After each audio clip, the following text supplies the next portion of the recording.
चिठ्ठी दे चिठ्ठी चिठ्ठी काय झाली? संचालनाची चिठ्ठी राहते का?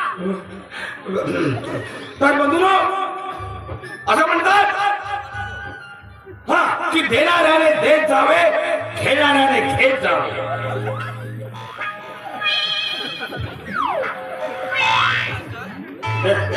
आमचे आमदार साहेब देणारे आहेत आणि आपण सर्व घेणारे आहोत. मग ते काही असो, आश्वासन असो, दारू असो, पैसा असो, सिमेंट असो, रेती असो की काही असो.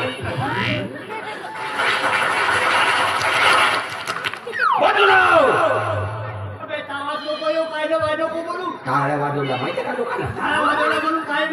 मग काही म्हणून कोणी बोललो आमदार साहेब देणार आहेत चिठ्ठी देणार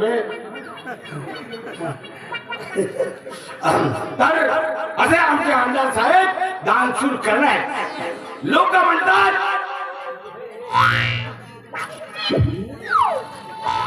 तबे घुबडा कोणी चिठ्ठी दिलाच का?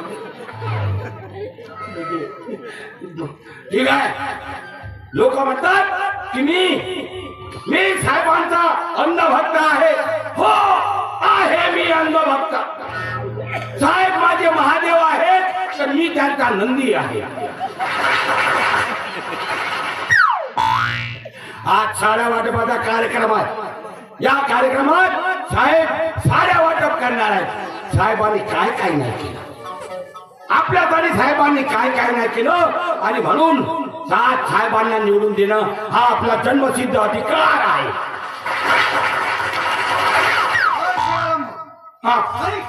सांगा ना तुम्ही काय तुमच्या आमदार डोकरे साहेबांना या भगासवाडीचा कुठला उद्धार केलाय? आता मला काही विकास कामांबद्दल सांगाल मला? असं म्हणता अरे रस्त्यानं फिरा, गावात फिरा, डोळे बंद ठेवून काय फिरता, मग समजेल तुम्हाला कोणती विकास कामं आहेत ती. अच्छा हो, विकास कामांपैकी एक तुम्हाला उदाहरण देतो. नाही, तुमच्या आमदार साहेबांनी रस्ता बनवला. तो रस्ता पहिल्याच पावसात खल्लास. एवढ्या पावसाने यायला कोणी सांगितलं? अच्छा, एवढा पावसाळा यायला कोणी सांगितलं? तुमच्या आमदार साहेबांना पाण्याची टंकी बनवली. ती टंकी पहिल्याच वर्षी गळून पडली. फोर्सनं पाणी सोडायला कोण सांगितलं? एवढा फोर्स केला धोका मिळाले. अच्छा, म्हणजे एवढा फोर्स होता नाही. तुमच्या आमदार साहेबांना साड्या वाटल्या आणि त्या सगळ्या साड्या फाटक्या निघाल्या. त्याबद्दल काय बोला? कशाने निघतील फाटक्या? अरे निघायलाच पाहिजे. कंपनीतूनच तशा आले.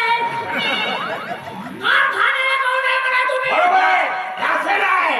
असं नाही, तुमच्या आमदार साहेबांनी जर आमच्या आया बहिणींना फाटक्या साड्या दिल्या नसत्या तर आमच्या बहिण्या असेच राहिल्या असत्या का?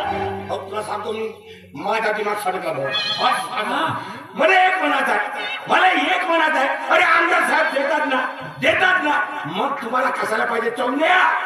अरे ते देतात, तुम्ही घेतलं पाहिजे.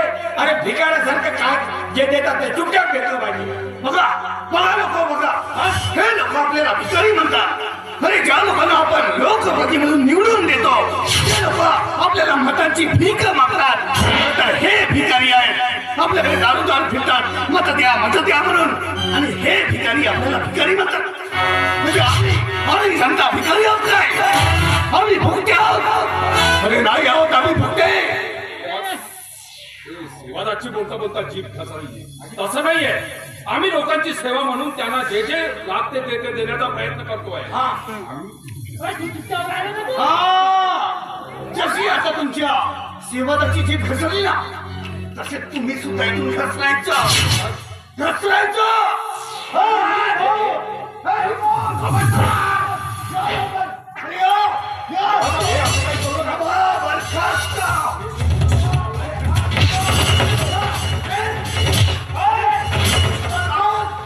यापुढे विकासवाडीत कुठली सभा होणार नाही.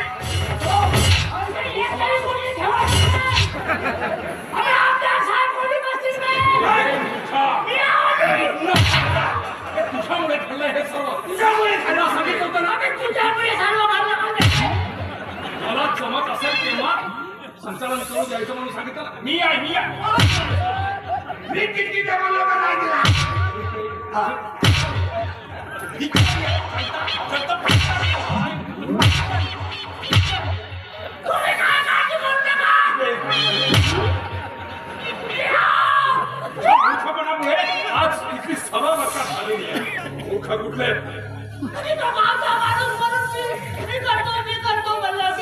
कारण त्याला काय जमते काय नाही जमत हे तुला चांगलं माहित आहे ना.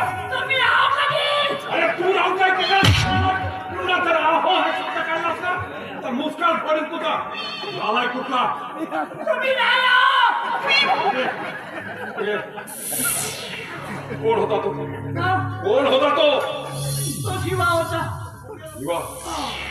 मी त्याचं यापूर्वी नाव ऐकलेलं आहे. म्हणजे तो पत्रकार शिवा. पत्रकार लिहितो तो तिकडे तिकडच्या आणि नेते लोकांबद्दल तर जास्तच लिहितो.